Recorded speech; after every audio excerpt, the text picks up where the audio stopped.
Power changes hands without warning. Nothing is stable. And violence is already organized. It only needs direction. Authority closes in, and escape is no longer possible. Control is holding the crowd together. Without it, nothing survives. Order is maintained at any cost. This is Marcus Aurelius. Marcus Aurelius takes power in 161 AD. Not in celebration, but in containment. Antoninus Pius is dead.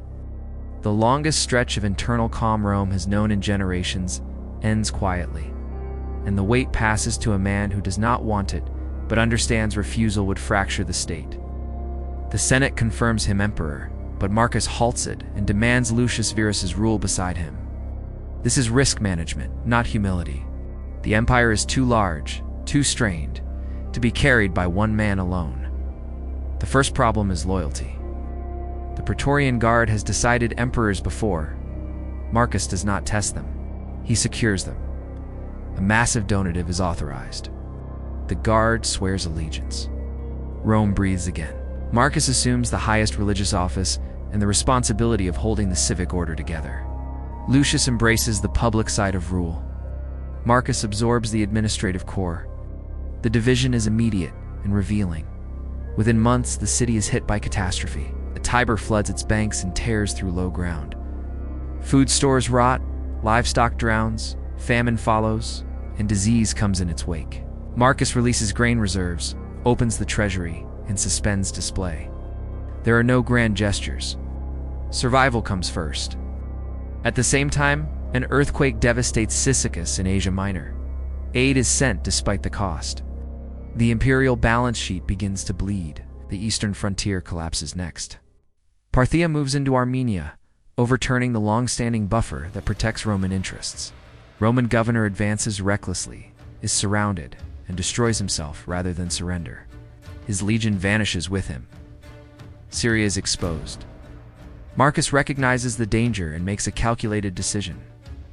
Lucius will go east and front the war. Experienced generals will fight it. Marcus will stay in Rome to keep the empire functioning. Glory is irrelevant. Continuity is not. Lucius travels slowly and lives lavishly, but the war progresses regardless. Roman forces retake Armenia, then strike deeper. Major Parthian cities fall. Victory is real, but discipline is uneven. One city that opens its gates is destroyed anyway, staining the campaign. Marcus accepts the honorific titles offered to him but does not celebrate them. He did not lead the legions. Others did.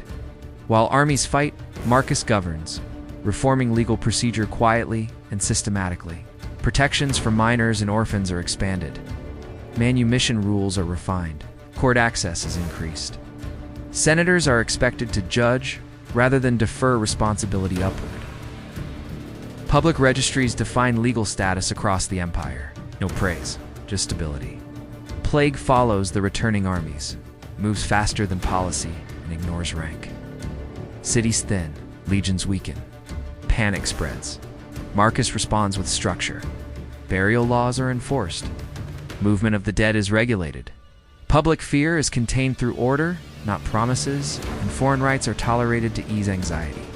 Marcus remains in Rome because his presence is required. Every delay on the frontier has a cost, but so does abandonment of the capital. The northern frontier breaks. Tribes push south. Raids spread. Roman towns fall. For the first time in generations, hostile forces reach Italy itself. Marcus leaves Rome and takes the field. Commodus, his son, is brought with him, still young and unformed. The message is clear. The future ruler must see the price of failure. The war is brutal, prolonged, and uneven. Records are thin, but the outcome is not. Rome fights for survival, not conquest. Losses mount, the treasury empties. Marcus refuses to raise taxes. Instead, imperial property is sold. Palaces are stripped.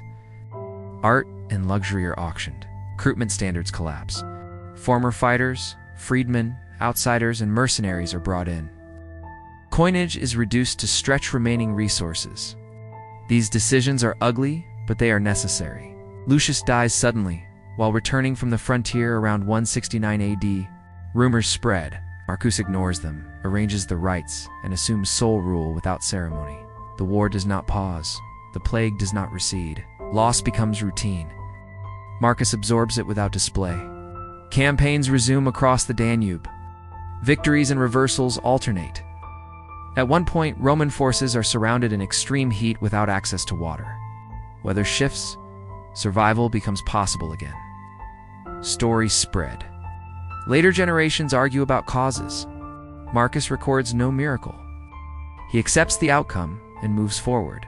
He negotiates where possible. He isolates hostile tribes. Some are allowed to settle under strict conditions. Others are expelled after revolt. Leaders are exiled rather than destroyed. Mercy is used as policy, not sentiment. It does not always succeed. Marcus adjusts and continues.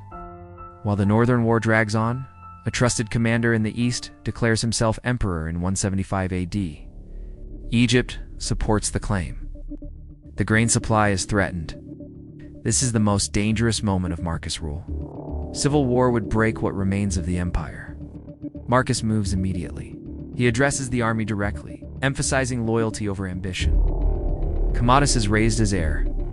War preparations begin, but the rebellion collapses and the usurper is killed by his own men. Marcus does not celebrate, travels east anyway to stabilize the region. During this journey, Faustina dies.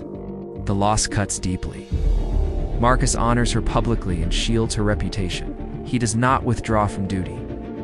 He continues. He deals with the East without cruelty. Exile replaces mass punishment. Cities that backed the rebellion are restrained, not destroyed. Order returns without spectacle. Marcus returns west to reassert order, restore control, and move on without ceremony. Back in Rome, Commodus is elevated faster than tradition allows. Marcus knows the risk. Time is short. He grants his son authority early, fails to mature him. Marcus returns north again in 178 AD. The war resumes. Gains are made. Territory is held.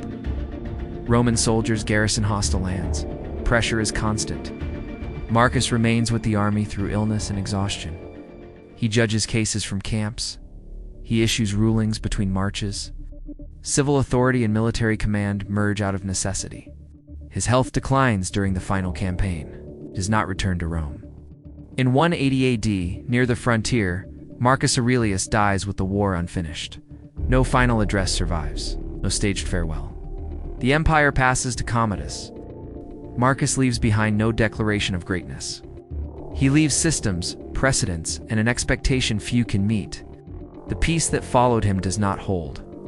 The stability he preserved required his constant presence. Without it, the structure weakens quickly. He ruled without spectacle. He governed without illusion. He held the empire together at personal cost, not from desire, but to prevent collapse. The throne did not destroy him in a single moment. It wore him down year by year. Drop a like, share, and subscribe for more sharp stories about power, knowledge, and destiny. Thank you for watching.